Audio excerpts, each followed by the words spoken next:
நான் கவனிக்கணும். Short and forms சுருக்கப்பட்ட வடிவங்கள்னு சொல்கிறாங்க. இது நம்ம பெரும்பாலும் பேச்சு வழக்கில் கொண்டு வருவோம். புரியுதுங்களா? எழுதும்போது சில நேரத்தில் சிம்பிள் ஃபார்மில் எழுதும்போது இதை பயன்படுத்தலாம். ரொம்ப ஈஸியாக இருக்கும். நல்லா கவனிங்க. உங்களுக்கு இந்த டைரெக்ஷனில் நான் சொல்லிட்டு சேஞ்ச் பண்ணி இங்கே வில் நாட் இருக்குல்ல, வில் நாட் இதை ஓன்ட்டுன்னு போடுவாங்க. புரியுதா? வில் நாட் அப்படிங்கிறத ஓன்ட்டுன்னு போடுவாங்க.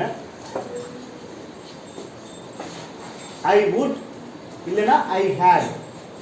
இதை ஐ, இது கேபிட்டல் ஐ, அப்போஸ்ட்ரோஃபி டி ரெண்டும் சேரக்கூடாது. புரியுதுங்களா? I will, I அப்போஸ்ட்ரோஃபி L. ஓகேங்களா? அடுத்தது கவனிங்க. யூ வுட், யூ ஹேட், இது ரெண்டுக்குமே யூ அப்போஸ்ட்ரோஃபி டி போடுவாங்க. இந்த யூ ஒன் டியும் சேரக்கூடாது. எங்க அப்போஸ்ட்ரோஃபி வந்தாலும் இது தனியாக தான் வரும். மேலே போடுறதுக்கு பேர் அப்போஸ்ட்ரோஃபி.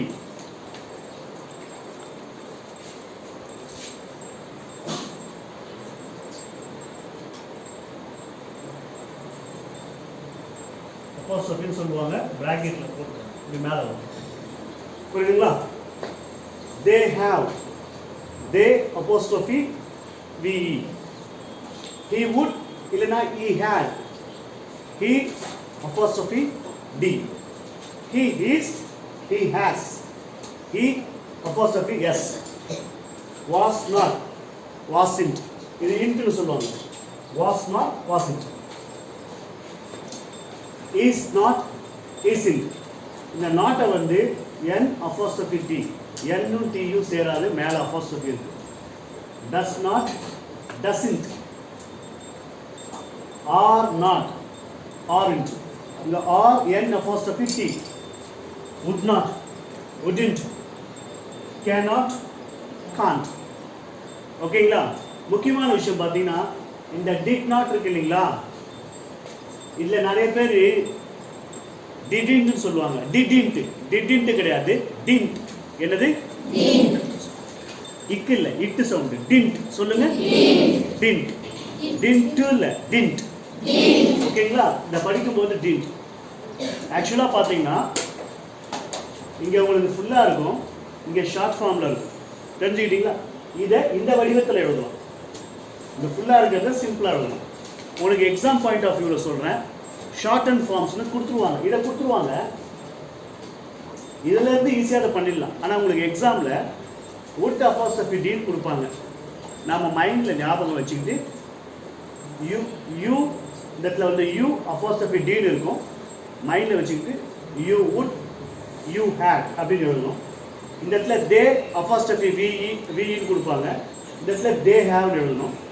இ அப்போஸ்ட்ரோஃபி டி எழுதணும். இந்த இடத்துல கொடுத்துருப்பாங்க. he would எழுதணும், இல்லை he had எழுதணும். he apostrophe s ன்னு கொடுத்துருப்பாங்க. he is கொடுத்துருக்கணும், he has எழுதணும். புரியுதா? he is இல்லை he has. என்ன டவுட் இருக்குங்களா? கிளியரா? இது வந்து அப்ரிவேஷன் டைப்ல நல்லா பெருசா இருக்கும். இந்த இடத்துல ஷார்ட் ஃபார்ம்ல இருக்கும். எக்ஸாம்ல இந்த கொஸ்டினா கேட்பாங்க. இதை நான் ஆன்சர் எழுதணும். எக்ஸாம்ல 1 மார்க் கன்ஃபார்மா இருக்கணும். எழுதும்போது ரொம்ப ஈஸி. புரியுதுங்களா? பேசும்போதும் வாட் இஸ் யுவர் நேம் கேட்கறதுக்கு பதில் வாட்ஸ் யுவர் நேம் யூஸ் பண்ணுவாங்க. இந்த ஷார்ட் அண்ட் ஃபார்ம் உங்களுக்கு எழுதி காமிக்கிறேன் பாருங்க. ஸ்போக்கன்ல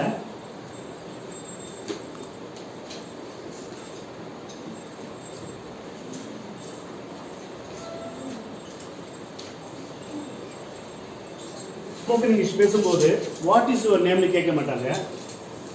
இங்க பாருங்க.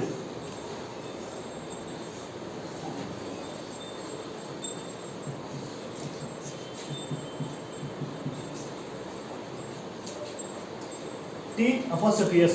What's your name? What is your name? எழுதும்போது இப்படி எழுதுவாங்க. பேசும்போது what's your name? ஓகேங்களா? அதான் அந்த ஷார்ட் அண்ட் ஃபார்ம். என்ன டவுட் இருக்கா? தேங்க்யூ.